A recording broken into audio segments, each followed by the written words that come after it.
పోతారు. ఓకే, అందుకే మేము ఇక్కడ నుంచి స్టార్ట్ చేసినామమ్మా. ఇక్కడ ఒక బాత్రూమ్ కట్టేసి లేకుండా ఎంతమంది లేడీస్ వెళ్తూ ఉన్నారు. ఇక్కడే యూరిన్ పాస్ చేస్తారు. జెంట్స్ ఒక పబ్లిక్ టాయిలెట్ కట్టలేకపోతే ఇలా చిన్న పనియే చేయలేకుండా పెద్ద పెద్ద పనులు ఎందుకు చేస్తారు. అందుకే మేము వచ్చినాము. ఆశీర్వదించండి. సరేనా? ఈ గుర్తు కొట్టేస్తే నేను చిన్నపిల్లల హాస్పిటల్ ఒకటి కట్టిస్తాను పెద్దదిగా పొలంనేరులో. మీ ఇంట్లో చిన్నపిల్లలు ఉన్నారా? ఇట్లా వచ్చండి. మీరు చిన్నపిల్లలు ఉన్నారా? మీ మన వాళ్ళు ఎవరు అన్నారా?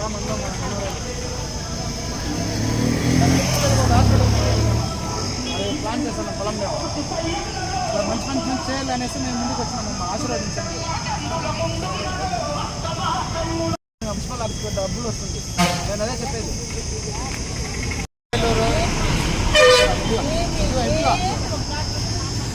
డాక్టర్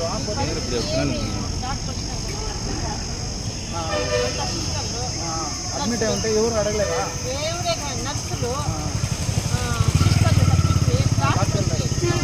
అదే అక్కడ హాస్పిటల్లో నర్సులు వచ్చి డాక్టర్లు నేర్పిస్తారంట.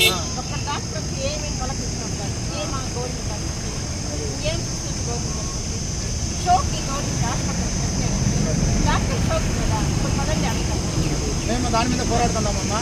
హాస్పిటల్కి పోతే సామాన్యుడు హాస్పిటల్కి పోతే మంచి ట్రీట్మెంట్ లేదు. అక్కడ పనిచేస్తే ప్యూన్ వచ్చి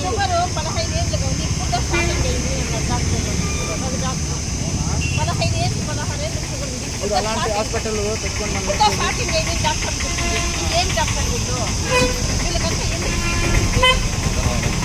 అందరూ మేమంతా పోరాడుతుండేది అందుకే.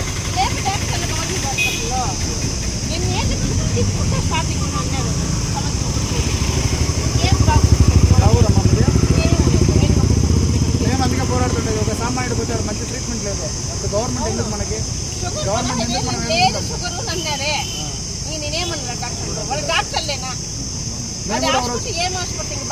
ఒక రోజు మేము హాస్పిటల్కి పోతే యాక్సిడెంట్ అయితే ఆడ వాచ్మెన్ వచ్చి మాకు వచ్చి ట్రీట్మెంట్ చేసే వచ్చినారు. అప్పుడు అక్కడ తెలుస్తా ఉంది హాస్పిటల్ ఎలా ట్రీట్మెంట్ ఉందనేసి. పేద ప్రజలకు ఇలాంటి ట్రీట్మెంట్ ఇచ్చేది. అందుకే మేము పోరాడడానికి వచ్చినాము. మీరందరూ అక్కడ అడగాలి. ఇప్పుడు ఎలక్షన్ వచ్చింది కదా, నాయకులను నిలదీయాలి. ఇప్పుడు నిలదీస్తే అప్పుడు భయం వస్తుంది వాళ్ళకి. కొట్టాలి. మీరు సంపాదించుకుని ఓట్లు గెలిపించుకుని చేస్తాను ప్రజలకి. మీరు బతికేదానికైనా ఓట్లు ఎక్కించుకుని మా ఇంటి దగ్గర వచ్చి ఓట్లు అయిందని అడగనే. అందరికీ నమస్కారం. నా పేరు అరుణ్ కుమార్. నేను స్వతంత్ర అభ్యర్థిగా పోటీ చేస్తున్నాను మన పొలంనేరు నియోజకవర్గానికి. నేను ఈరోజు ప్రచారం స్టార్ట్ చేయడం జరిగింది. అది మన పొలంనేరు ఆర్టీసీ బస్టాండ్ దగ్గర నుంచి చేయాలని నిర్ణయించుకున్నాను. ఎందుకంటే ఇక్కడ ఒక పెద్ద సమస్య ఉంది. ఏంటంటే ఇక్కడే ఈ డ్రైనేజ్ కాలువ, ఇక్కడ ఎవరు పడితే వాళ్ళు పబ్లిక్గా యూరిన్ పాస్ చేస్తూ ఉంటారు. ఈరోజు ఇక్కడికి బస్టాండ్కి పొలంనేరు 4 మండలాల నుండి ప్రజలు రోజుకి వందల సంఖ్యలో బస్సు ప్రయాణానికి, అదేవిధంగా ఇక్కడ పూల మార్కెట్కి, అదేవిధంగా ఇలా మార్కెట్కి, జనతా బజార్కి ఇలా చాలామంది ఎన్నో పనుల మీదుగా గ్రామస్తులు వస్తుంటారు. ఇక్కడ రావాలంటే చాలా వాసన, ప్రతి ఒక్కరికి చాలా ఇబ్బందికరంగా ఉంటుంది. దీని ఎలాంటి నాయకుడు దీని మీద శ్రద్ధ పెట్టలేదు. అందుకోసమే నా ప్రచారం ఇక్కడి నుంచే మొదలు పెట్టాలని నిర్ణయించుకున్నాను. ఈరోజు నాయకులు పొలంనేరులో 14 మంది అభ్యర్థులు పోటీ చేసినారు. అందరూ గ్రామాల్లో అక్కడిక్కడ తిరుగుతున్నారు, వాళ్ళ ఓట్ల కోసం తిరుగుతున్నారు. కానీ ఇలా పొలంనేరు బస్టాండ్ నడిబొడ్డున ఇలాంటి వాతావరణం ఉంది. వాళ్ళు నాయకులు ఇంతదాకా 10 సంవత్సరాలుగా నాయకులు పాలన చేసినారు. ఆ పాలన ఏంటో రిజల్ట్ ఇక్కడే చూడొచ్చు. నాయకులకు అందరూ నేను ఒకటే చెప్తున్నాను, ఇక్కడ నిల్చుకొని ఒక 5 నిమిషాలు మీరు ప్రచారం చేయండి. మీ అభివృద్ధి ఏంటనేది ఇక్కడే తెలుస్తుంది. చాలామంది మీడియా మిత్రులు కూడా దీన్ని హైలైట్ చేస్తున్నారు. అదేవిధంగా అక్కడ ముందర షాపుల వాళ్ళు కూడా హైలైట్ చేసినా కూడా ఏ ఒక్క నాయకుడు కానీ ఏ ఒక్క అధికారి కానీ పట్టించుకోలేదు. ఇదేనా మీరు ప్రజలకు సేవ చేసేకి? ఈరోజు 14 మంది ఎమ్మెల్యే అభ్యర్థులుగా బరిలో దిగినారు. మీకు ఎమ్మెల్యే పదవుల పైన మీ అధికారం మీద ఉన్న శ్రద్ధ ప్రజాసేవ మీద లేకుండా పోతుంది. అప్పుడు మీరు ఎందుకు వచ్చిన పదవులు అనుభవించడానికా, ప్రజాసేవ చేయడానికా మీరు వస్తున్నదని మాలాంటి సామాన్యులకి క్వశ్చన్ మార్క్ వచ్చి మేము ఈరోజు రాజకీయాలకు వస్తున్నాము.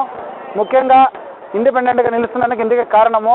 ఇక్కడ ఈ పరిస్థితి ఇంకా పోతే నాది కొన్ని మేనిఫెస్టోలు ఉన్నాయి, అవి కూడా త్వరలో నేను మీ ముందుకు వస్తున్నాను. మా మేనిఫెస్టో ఏంటంటే నిరుద్యోగ యువతకి ఉద్యోగాలు కల్పించడం అది ముఖ్యమైన ఉద్దేశం నాది. ఆ తర్వాత మన పొలంనేరులో చిన్నపిల్లలకు ఒక మంచి హాస్పిటల్ లేదు. ఈరోజు ఒక పేదవాడు వచ్చి చిన్నపిల్లలను హాస్పిటల్ తీసుకోవాలంటే 1000 రూపాయల నుంచి 2000 రూపాయలు అవుతుంది.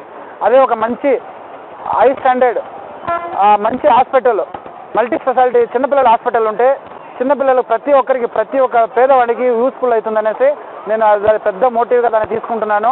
నాకు అవకాశం ఇస్తే పొలంనేరు ప్రజలు నాకు అవకాశం కల్పిస్తే తప్పకుండా ఇంకా నా మేనిఫెస్టో ఎన్నో ఉంది, మీ అందరినీ కలుస్తాను.